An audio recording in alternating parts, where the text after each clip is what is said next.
convosco. Ele está no meio de nós. Proclamação do Evangelho de Jesus Cristo, segundo Lucas. Glória a vós, Senhor. Naquele tempo, Jesus contou uma parábola aos discípulos. Pode um cego guiar outro cego? Não cairão os dois num buraco? Um discípulo não é maior do que o mestre? Todo discípulo bem formado será como o mestre. Porque vês tu o cisco no olho do teu irmão e não percebes a trave que há no teu próprio olho? Como podes dizer a teu irmão: irmão, deixa-me tirar o cisco do teu olho, quando tu não vês a trave no teu próprio olho? Hipócrita, tira primeiro a trave do teu olho, e então poderás enxergar bem para tirar o cisco do olho do teu irmão. Palavra da salvação. Glória a vós, Senhor.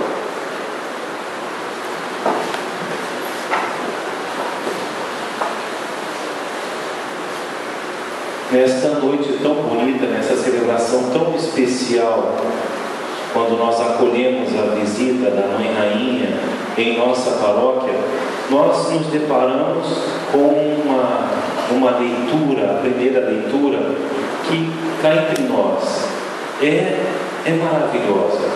Para não dizer que ela é bombástica, no sentido de que é uma palavra tão forte que interpela as nossas próprias atitudes, interpela as nossas seguranças. Se de fato nos identificamos com São Paulo, se de fato assumimos o nosso batismo como algo que não deve ser apenas um colar de ostentação, mas um compromisso de vida.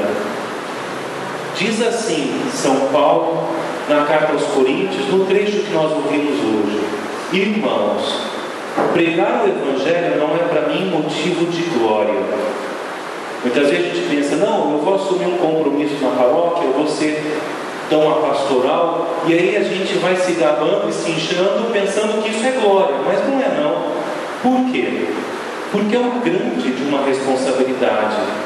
Você assumir a responsabilidade de ser um pregador e de fato fazê-lo sabendo as consequências que aquela palavra anunciada implicam em primeiro lugar a própria pessoa que prega.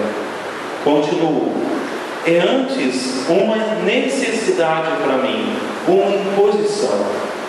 E aí esse versículo lindíssimo: ai de mim se eu não pregar o Evangelho. Ai de mim se eu não pregar a boa nova de Deus que vem ao meu encontro na minha condição de pecador, porque tem um amor incondicional por mim. Ai de mim se não experimento essa salvação, se eu não experimento esse encontro salvador com Jesus e não transformo a minha vida de tal forma que o outro possa conhecer mais de Deus através do meu testemunho, através das minhas palavras. Para mim, pregar não é uma responsabilidade que me foi dada ou querida e buscada por mim, mas é consequência da experiência do amor de Deus salvador, restaurador, vivificador, que deu sentido na minha vida, que planificou a minha história. Então, não posso ficar calado. Não posso fazer com que os outros não conheçam esse amor. Não posso fazer com que os outros não experimentem a mesma experiência de salvação, de sentido de vida que experimentei pelo fato de Deus entrar na minha história e se tornar de fato o centro, o núcleo, o tudo da vida, da minha vida. Essa experiência de São Paulo, que ele então escreve na sua carta, ilumina a vida da gente. Primeiro com esse questionamento: será que Deus realmente é o tudo na minha vida? Será que em todas as dimensões da minha história, a minha dimensão corporal, física, psicológica, afetiva, será que Deus é tudo na minha vida? Será que tudo em mim faz referência a Deus? Será que quando alguém me vê como o próprio Jesus, quem me vê o Pai, será que quem olha para mim, logo o olhar dele se refrata, vamos assim dizer, usando física, olha só, que refrata justamente a graça de Deus? Será que aquilo que faço, que ajo, faz com que os outros conheçam mais e desejem conhecer esse Deus que deu sentido à minha história, ao ponto de justamente São Paulo dizer: eu não posso não pregar o Evangelho. Por quê? Porque o Evangelho deu sentido à minha vida. A notícia de que Deus me ama e morreu por mim deu sentido à minha história, corrigiu a minha história, resgatou-me justamente do meu poço, da minha noite escura, do meu lamaçal, deu sentido à minha história. Então, se valeu a pena, eu não posso esconder essa graça debaixo da mesa ou deixar escondido. Não, eu tenho que, de certa forma, iluminar para que os outros conheçam aquilo que conheci.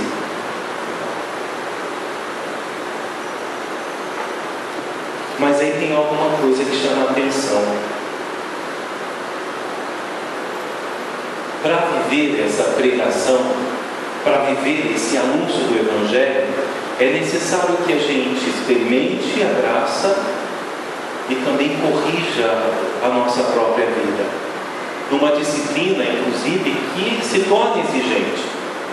São Paulo, na mesma carta, nesse mesmo trecho, que ele fala que não tem como não pregar o Evangelho, ele diz, olha, usando um exemplo lindo, os corredores, quem corre a corrida, nós estamos agora em ambiente de Olimpíadas e agora Paralimpíadas, sabe que o corredor, ele se exercita constantemente para ganhar na velocidade, destreza e assim chegar a alcançar a meta, que é um prêmio passageiro, que é um prêmio, uma coroa perecível.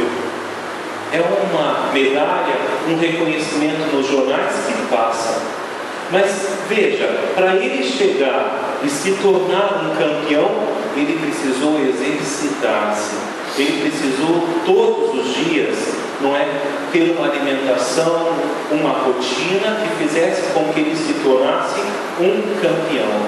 E aí ele diz: acaso não sabeis que os que correm no estádio correm todos juntos, mas um só ganha o prêmio? Correi de tal maneira que conquisteis o prêmio. Todo atleta se sujeita a uma disciplina rigorosa em relação a tudo. E eles procedem assim, como eu dizia, para receberem uma coroa corruptível, algo que passa. E aí São Paulo se debruça sobre nós e diz: quanto a nós, a coroa que buscamos é incorruptível, é a glória, é a eternidade com Deus. Por isso, eu corro, mas não à toa. Eu tenho um senso, eu tenho uma direção, é o céu. Eu luto, mas não como quem dá murros no ar, porque eu quero lutar contra mim mesmo, porque dentro de mim existe o pecado que quer sempre vencer aquilo que é de bom em mim. Trato, olha que linda essa passagem. Isso para os jovens, para nós jovens, digo nós, porque eu também me considero ainda, trato duramente o meu corpo e eu o subjugo, para não acontecer que depois de ter proclamado a boa nova aos outros, eu mesmo seja reprovado. Aqui São Paulo está dizendo, para receber essa coroa, que é fruto, não é, do desejo que tenho por causa da experiência da pregação que prego, é necessário que eu subjugue o meu corpo.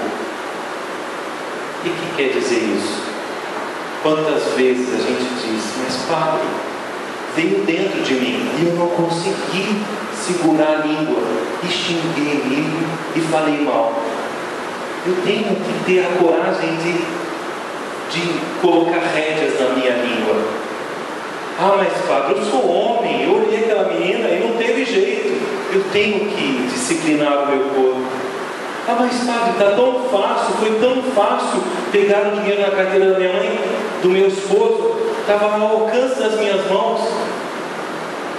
mas eu tenho que segurar, rédeas curtas.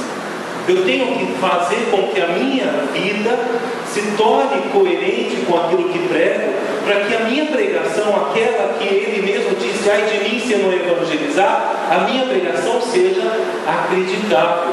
Porque não adiantaria nada São Paulo pregar o Evangelho e dizer que realmente Deus é o centro e o apoio de tudo, se a sua vida testemunhasse aquilo que ele anunciava.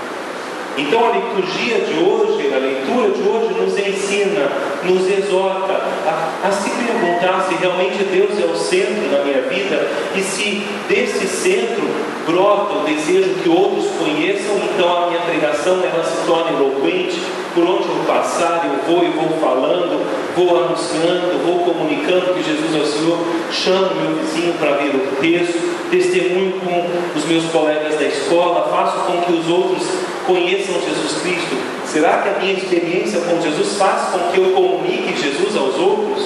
Mas eu não posso deixar de lembrar que essa minha pregação, esse meu discurso, esse meu anúncio da Boa Nova tem que estar sustentado por uma vida coerente, na qual que é propriamente exigente, aonde eu subjugo o meu corpo, eu numa autodisciplina, eu me controlo, eu me seguro, para não acontecer, e aí é o final da primeira leitura, para não acontecer que depois de eu ter proclamado a Boa Nova aos outros,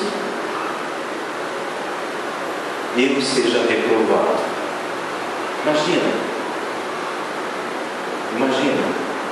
E aí eu termino com uma história simples do Padre Pio, Santo Padre Pio, em que ele dizia que ele gostaria, não é, de encontrar-se com todos os seus devotos, seus filhos, levando uma vida correta, para não acontecer de ter os seus filhos na frente dele e ele ficar para trás. Tanta gente gosta do Padre Pio, tanta gente vê nele um exemplo de santidade, de fato se tornam devotos, homens e mulheres de oração. Imagina, ele pensava, se eu não estivesse com eles na eternidade, se eu não fizesse também com que a minha pregação fosse primeiro vivida por mim. Então, meus irmãos e minhas irmãs, somos pregadores do Evangelho. Devemos, por força da própria experiência de salvação, pregar o Evangelho a quem o necessitasse e onde formos. Mas não esqueçamos que o que vai sustentar a nossa palavra é o nosso estilo de vida, a nossa coerência de vida, o nosso modo de ser. E que o nosso modo de ser, então, não venha trair o discurso que fazemos, não venha trair a boa nova que anunciamos. Ou seja, que a nossa vida pregue quando a gente não precisar de forma alguma falar nem sequer uma palavra. Se for assim, com certeza alcançaremos a coroa incorruptível. Vamos ficar em pé e juntos vamos fazer as nossas preces.